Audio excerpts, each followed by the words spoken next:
ചങ്കുകളെ നമസ്കാരം. പുതിയൊരു വീഡിയോയിലേക്ക് എല്ലാവർക്കും സ്വാഗതം. എന്റെ പൊന്ന് ചെങ്ങായിമാരെ, 7 കോടിന്റെ സിനിമക്ക് വേണ്ടിയിട്ട് 20 കോടി മുടക്കാന്ന് പറഞ്ഞു കഴിഞ്ഞാൽ നിങ്ങൾ ഒരവസ്ഥ ആലോചിച്ച് നോക്കലായിരുന്നു. അതായത് മലയാള സിനിമയിൽ തന്നെ എന്ന് പറഞ്ഞ ഏറ്റവും വലിയൊരു ദുരന്ത പ്രൊഡ്യൂസർ ഉണ്ടെങ്കിൽ അത് ഞാൻ മുരളീനേ പറയുള്ളൂ. വേറെ ഒരാളെ പേര് പോലും പറയില്ല. എൻ്റെ പൊന്നു മുരളിയെ, നിങ്ങൾ എങ്ങനെയാ ഇവന്മാരുടെ ഈ കെണിയിൽ പോയി വീണത്? ഞാൻ പറഞ്ഞില്ല, ഒരു സിനിമാക്കാർ എന്ന് പറഞ്ഞു കഴിഞ്ഞാൽ അവർ ഏത് തരത്തിലെന്ന് പറഞ്ഞു കഴിഞ്ഞാൽ നിങ്ങളെ കയ്യിൽ നിന്ന് പൈസ അടിച്ചു മാറ്റാൻ വേണ്ടി മാത്രമേ നോക്കത്തുള്ളൂ. ഒരു വർഷമൊക്കെ എടുത്തതിന് ഫ്ലാറ്റും എടുത്ത് കൊടുത്ത്, അതുപോലെ തന്നെ എന്ന് പറഞ്ഞാൽ അവനുള്ള ചെലവും കൊടുത്ത്, പിന്നെ എല്ലാ സംഭവങ്ങളും കൊടുത്ത് ഒരു വർഷമൊക്കെ താമസിപ്പിക്കാൻ നിങ്ങൾക്ക് വേറെ ഒരു പണിയില്ലായിരുന്നോ? നമ്മളെടുത്തങ്ങാറ്റം വന്നിട്ടുണ്ടെങ്കിൽ നമ്മളൊരു 2 സ്ക്രിപ്റ്റ് ഫ്രീ ആയിട്ട് എഴുതി തരുമായിരുന്നല്ലോ. അതുമാത്രമല്ല, നിങ്ങൾക്ക് ഓർമ്മയുണ്ടോന്ന് അറിയില്ല, നമ്മളെ ശ്രീനിവാസനും അതുപോലെ സത്യനന്ദിക്കാടും ഇവരൊക്കെ എന്ന് പറഞ്ഞു കഴിഞ്ഞാൽ തെങ്ങിന്റെ ചൂട്ടിലും അതുപോലെ സ്വന്തം വീട്ടിലൊക്കെ കിടന്നിട്ട് ഇവരൊക്കെ സ്ക്രിപ്റ്റ് ചെയ്തല്. ഇപ്പോഴുള്ള ആൾക്കാർക്ക് എന്ന് പറഞ്ഞാൽ ഫ്ലാറ്റ് വേണം, AC റൂം വേണം, 1.5 വർഷം വേണം. അതിന്റെ പേരാണ് പ്രീ പ്രൊഡക്ഷൻസ്. അങ്ങനെയൊക്കെ എന്ന് പറഞ്ഞു കഴിഞ്ഞാൽ ഒരുപാട് പ്രൊഡ്യൂസർമാരാന്ന് പറഞ്ഞാൽ നല്ല രീതിയിൽ കൊള്ള നടത്തിയവരൊക്കെ ഇന്ന് നിർമ്മാതാക്കളാണ്. ഒന്നുമില്ലാതെ കൊച്ചിയിൽ വന്ന് ഇറങ്ങി പിന്നീട് എന്ന് പറഞ്ഞു കഴിഞ്ഞാൽ പ്രൊഡക്ഷൻ എക്സിക്യൂട്ടീവും പ്രൊഡക്ഷൻ മാനേജറും ഒക്കെ ആയ എല്ലാവരും ഇന്ന് എന്ന് പറഞ്ഞു കഴിഞ്ഞാൽ വലിയ നിർമ്മാതാക്കളാണ്. അത് നിങ്ങൾ മനസ്സിലാക്കണം. അതൊക്കെ എന്ന് പറഞ്ഞാൽ പാവപ്പെട്ട പ്രൊഡ്യൂസർമാരെ പറ്റിച്ച പൈസ തന്നെയാണ്. അവസാനം പ്രൊഡ്യൂസർമാർക്ക് കിട്ടുന്നത് എന്താ? പണ്ടൊക്കെയുള്ള പ്രൊഡ്യൂസർമാർ ഒരാൾ പോലും ഇന്നുണ്ടാ? എവിടെ പോയി ഇവരെല്ലാം? പണ്ടൊക്കെ എന്ന് പറഞ്ഞു കഴിഞ്ഞാൽ ഒരുപാട് ചാനലുകൾ, ഒരുപാട് ഇതൊക്കെ ഉണ്ടായിരുന്നല്ലോ, ഒരുപാട് ബാനറുകൾ ഉണ്ടായിരുന്നല്ലോ. അവരൊരാൾ പോലും ഇന്ന് സിനിമ എടുക്കുന്നില്ല. എന്തുകൊണ്ടാണ്? എല്ലാവരും എന്ന് പറഞ്ഞു കഴിഞ്ഞാൽ മുടിഞ്ഞിരിക്കുകയാണ്. പണ്ടത്തെ സിനിമ നിർമ്മാതാക്കൾക്കൊന്നും ഒരു സിനിമ പോയിട്ട് ഒരു സിനിമയുടെ പാർട്ട്ണർഷിപ്പിൽ പോലും കയറാൻ കഴിയില്ല. അവർക്ക് ആകെ ഉള്ളത് എന്ന് പറഞ്ഞു കഴിഞ്ഞാൽ അംഗത്വം മാത്രമാണ്. ഈ അംഗത്വം കൊണ്ട് നമുക്ക് കൊച്ചിയിൽ എവിടെയോ ഒരു ഓഫീസ് ഉണ്ട്. ആ ഓഫീസിൽ ഇരുന്നിട്ട് ഇങ്ങനെ കുറച്ച് സൊറ പറയാമെന്നല്ലാതെ അവർക്കൊന്നും ഒരു സിനിമ പോലും ഇനി എടുക്കാൻ കഴിയില്ല. കാരണം എന്താണെന്ന് വെച്ചാൽ സിനിമകളൊക്കെ എന്ന് പറഞ്ഞു കഴിഞ്ഞാൽ ഇതുപോലെയുള്ള ഒരു വസ്തുവും ഇല്ലാതെ കൊച്ചിയിൽ വന്ന ഒരുപാട് ടീമുണ്ട്. ഒരു വസ്തുവില്ലാതെ. അതായത് അവരൊക്കെ എന്ന് പറഞ്ഞാൽ വള്ളിച്ചേരിപ്പ് കൂട്ടിയിട്ടാണ് കൊച്ചിയിൽ വന്നിറങ്ങിയത്. അവന്മാരൊക്കെ ഇന്നെന്ന് പറഞ്ഞു കഴിഞ്ഞാൽ വലിയ വലിയ പ്രൊഡ്യൂസർമാരാണ്. അതൊക്കെ ഈ നിർമ്മാതാക്കൾ എന്ന് പറയുന്നവരുടെ പച്ച ഇറച്ചി തിന്നിട്ടുണ്ടാക്കിയതാണെന്ന് എല്ലാവർക്കും അറിയാം. അതുപോലെ തന്നെ വെള്ളം മുരളീന, ഈ പിന്നെ സുമതി വളവ് എന്ന് പറയുന്ന സിനിമക്ക് 5 കോടിക്കുള്ള സിനിമ ഉണ്ടോ? അതൊരു 2 കോടി 3 കോടി ഉറുപ്പ്യ അല്ലാതെ അതിലധികം അതിന് മുടക്കാൻ പാടില്ലായിരുന്നു. കാരണം ശരിയാണ്, അർജുൻ അശോകൻ എന്ന് പറയുന്ന നടന് കുറച്ച് ഇതുണ്ട്. എന്നാലും അയാൾക്ക് കൊടുക്കുന്ന പേയ്മെന്റിന് ഒരു കണക്കുണ്ടാവുമല്ലോ. ഏതായാലും ആ സിനിമ എന്ന് പറഞ്ഞു കഴിഞ്ഞാൽ കൃത്യമായിട്ടെന്ന് പറഞ്ഞു കഴിഞ്ഞാൽ ഇങ്ങേരെ കൊണ്ട്, ഈ കൊരങ്ങിനെ കൊണ്ട് ചൂട് ചോറ് വാരിക്കുക എന്ന് പറഞ്ഞില്ലേ, അതേ അവസ്ഥയിൽ ചെയ്തതാന്നേ ഞാൻ പറയുള്ളൂ. അതായത് വിജയിക്കാത്ത ഒരു സിനിമയ്ക്ക് പിന്നീട് കേക്ക് വാങ്ങിച്ച പൈസ വരെ നഷ്ടപ്പെടുത്തിയില്ലേ. പിന്നെ വിജയിക്കാത്ത സിനിമയ്ക്ക് 25 കോടിന്റെ പോസ്റ്റർ അടിച്ചില്ലേ. എന്തൊക്കെയാ ഇവന്മാർ പറയുന്നത്? ഇന്നിപ്പോഴെന്ന് പറഞ്ഞ ആ ചെങ്ങായി വന്നിട്ട്, അഭിലാഷ് പിള്ള വന്നിട്ട് കുറെ കണക്കും കാര്യങ്ങളെല്ലാം നികത്തുന്നുണ്ട്. അതുമാത്രവുമല്ല, മുരളിയേട്ടൻ എന്തോ വലിയ സംഭവമാണ്, മുരളിയേട്ടൻ പെട്ടെന്ന് ചൂടാകും എന്നൊക്കെ പറയുന്നുണ്ട്. ഒരു കാര്യം അഭിലാഷ് ആലോചിക്കണം. അതായത് ഒരുത്തം വന്നിട്ട് നിങ്ങളുടെ പേരും പറഞ്ഞിട്ട് ഞാൻ ജീവൻ കൊടുക്കാൻ പോവുകയാണ് എന്ന് പറഞ്ഞിട്ടുണ്ടെങ്കിൽ അതിന് കാരണക്കാരൻ നിങ്ങൾ തന്നെയാണ്. നിങ്ങൾ ശരിക്കും ചെയ്യേണ്ടത് എന്താണെന്നറിയാം? അങ്ങേരെ വിളിച്ചു കൂട്ടിയിട്ട് നിങ്ങൾ രണ്ടുപേരും ചേർന്നിട്ട് ഒരു പത്രസമ്മേളനം നടത്തുകയാണ് വേണ്ടത്.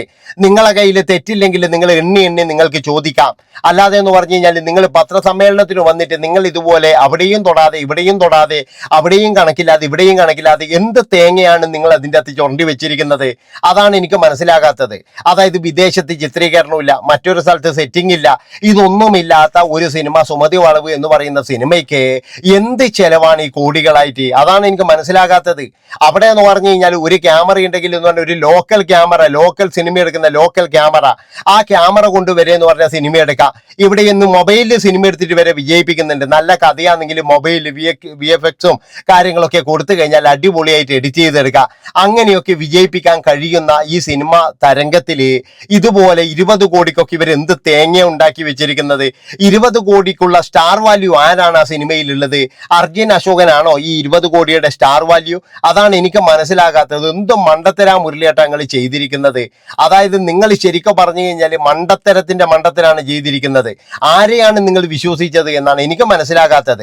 നിങ്ങൾ ഒരു കാര്യം മനസ്സിലാക്കണം, സിനിമാക്കാരെ കുടിവെള്ളത്തിൽ പോലും വിശ്വസിക്കാൻ പാടില്ല. അതായത് എല്ലാ സിനിമാക്കാരും ഒരുപോലെ, പിന്നെ എല്ലാ സിനിമാക്കാരും ഒരുപോലെയല്ല.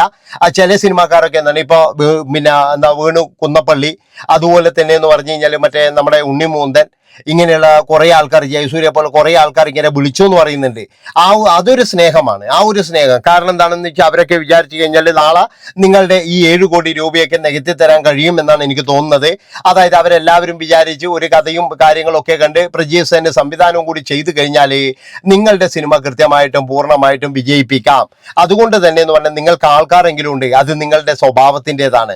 നിങ്ങൾ അവരോടൊക്കെ നല്ല രീതിയിൽ പെരുമാറിയതുകൊണ്ട് ഉണ്ണിമൂന്തനുമായിട്ട് നിങ്ങൾ ഒരു ഇതിൽ പോലും സഹകരിച്ചിട്ടില്ല. പക്ഷെ ഉണ്ണിമൂന്തനുമായിട്ടുള്ള ബന്ധവും കാര്യങ്ങളൊക്കെ ഉണ്ട്. അങ്ങനെ വിളിക്കണമെങ്കിൽ തന്നെ അതിനൊരു പ്രത്യേകതയുണ്ട്.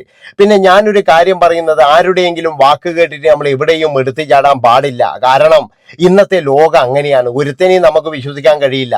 നമ്മൾ വിചാരിക്കും ഇവരൊക്കെ വലിയ സംഭവമാണ്, ഇവൻ്റെയൊക്കെ വാക്ക് കേട്ട് കഴിഞ്ഞാൽ അത്ര ഭയങ്കരമായിട്ടുള്ള വാക്കായിരിക്കും. കാരണം ഒരു സിനിമ എടുക്കാൻ പോകുമ്പോൾ തേനേ പാലേന്നായിരിക്കും. ഞാൻ ഇന്നലെ ഒരു വീഡിയോയിൽ പറഞ്ഞ പോലെ മുരളിക്ക് പറ്റിയത് എന്താണെന്ന് വെച്ചാൽ, മുരളി എല്ലാവരെയും സ്വന്തം അനിയന്മാരായി സ്നേഹിച്ചു. അതായത് എൻ്റെ അനിയനാണ് അഭിലാഷ്, എൻ്റെ അനിയനാണ് വിജേഷ് എന്നൊക്കെ പറഞ്ഞ് മുരളി അങ്ങ് ഭയങ്കരമായിട്ട് ആ അഭിമാനം കൊണ്ട്, പക്ഷെ അവന്മാർ ആ അഭിമാനം എങ്ങനെയാ തിരിച്ചു കൊടുത്തത്? അതായത് 7 കോടി രൂപയോളം കടപ്പെടുത്തിയിട്ടാണ് തിരിച്ചു കൊടുത്തത്. മനസ്സിലാക്കണം നിങ്ങൾ. ഒരു മനുഷ്യ സിനിമയെ സ്നേഹിച്ച് ഇവന്മാരെ സഹായിക്കാൻ വന്നു കഴിഞ്ഞാൽ ഇവന്മാർ എന്താ ചെയ്യേണ്ടത്? പരമാവധി ബഡ്ജറ്റ് കുറച്ച് സുമതി വളവ് പറഞ്ഞു കഴിഞ്ഞാലും അവിടെ ഒരു തേങ്ങയും സംഭവിക്കാൻ പോകുന്നില്ല. ഈ സുമതി വളവിന്റെ കഥയൊക്കെ എല്ലാവർക്കും അറിയാവുന്ന കഥകളാണ്. ഇനി അതിൻ്റെ അകത്ത് പുതുമയോ കാര്യങ്ങളോ ഒന്നും വരാനില്ല. അപ്പോൾ മുരളിയേട്ടൻ എന്നാ ചെയ്യേണ്ടതെന്ന് പറഞ്ഞാൽ അതെങ്ങനെ ബഡ്ജറ്റ് കുറഞ്ഞിട്ട് നമുക്ക് എടുക്കാം. ആ ബഡ്ജറ്റ് കുറഞ്ഞെടുത്തിട്ട് 100 കോടിയിൽ എത്തിക്കുന്നതല്ലേ ഒരു വലിയ ത്രില്ല് എന്ന് പറഞ്ഞാൽ. പണ്ടത്തെ ഷക്കീല പിക്ചർ കണ്ടില്ലേ, 9 ലക്ഷത്തിൻ്റെ അടുത്ത പടം എന്ന് പറഞ്ഞു കഴിഞ്ഞാൽ അന്ന് 3.5 കോടി 2.5 കോടി ഓടീനി. അതല്ലേ ത്രില്ല് എന്ന് പറയുന്നത്. അതുകൊണ്ടാണ് ഞാൻ പറയുന്നത് ചെറിയ പടം എടുക്കുക. ഇപ്പൊ വാഴ എന്ന് പറയുന്ന സിനിമക്ക് ഒരു വലിയ ബഡ്ജറ്റ് ഉണ്ട് എന്ന് എനിക്ക് തോന്നുന്നില്ല. പക്ഷെ അതൊക്കെ എന്ന് പറഞ്ഞു കഴിഞ്ഞാൽ ഇതാ കോടികളാണ് വരുന്നത്. അതല്ലേ ചെയ്യേണ്ടത്. അല്ലാതെ എന്ന് പറഞ്ഞു കഴിഞ്ഞാൽ വലിയ ഇനിയെങ്കിലും നിങ്ങൾ സിനിമ എടുക്കുമ്പോൾ നിങ്ങളൊരു കാര്യം ആലോചിക്കുക. നിങ്ങളുടെ അടിത്തറ തോണ്ടുന്ന തരത്തിൽ ഒരിക്കലും സിനിമേന്റെ പുറകെ പോകരുത്. ആ അടിത്തറ എപ്പോഴും അവിടെ ഉണ്ടെങ്കിൽ മാത്രമേ നമുക്ക് പിന്നീട് ജീവിക്കാൻ കഴിയുള്ളൂ. ഇന്നലെ നിങ്ങൾ പറഞ്ഞതുപോലെ നിങ്ങൾ എന്തെങ്കിലും ചെയ്തു കഴിഞ്ഞാൽ നിങ്ങളുടെ മക്കൾ എന്ത് ചെയ്യും? വഴിയാധാരമായി പോകും. അവരെ ആര് നോക്കും? സഹതാപത്തോട് കൂടിയിട്ട് എല്ലാവരും നോക്കും. അത്രയേ ഉള്ളൂ. കുറെ നാൾ കഴിഞ്ഞാൽ സിനിമാക്കാരും ഇത് മറക്കും. അപ്പോഴും നിങ്ങളുടെ മക്കളും നിങ്ങളുടെ ഭാര്യയൊക്കെ എന്ന് പറഞ്ഞു കഴിഞ്ഞാൽ നിലയില്ല കയത്തിലായിരിക്കും. അതാണ് നിങ്ങൾ ആലോചിക്കേണ്ടത്. അതുകൊണ്ട് തന്നെ എന്ന് പറഞ്ഞു കഴിഞ്ഞാൽ നിങ്ങൾ സിനിമ എടുക്കാനോ ബിസിനസിന്റെ പുറകെയോ എന്തോ പോയിക്കോ, ഭാര്യയ്ക്കും മക്കൾക്കും ജീവിക്കാനുള്ളത് നിങ്ങൾ റെഡിയാക്കി വെക്കണം. ഒന്നുമില്ലെങ്കിൽ ടൗണിൽ എവിടെയെങ്കിലും ഒരു 2 വീടെങ്കിലും വാങ്ങിച്ചിട്ട് കഴിഞ്ഞാൽ അതിന്റെ വാടക ഉണ്ടെങ്കിലും ശരിക്കും പറഞ്ഞാൽ ആ ഭാര്യയും മക്കളും ജീവിച്ചോളും.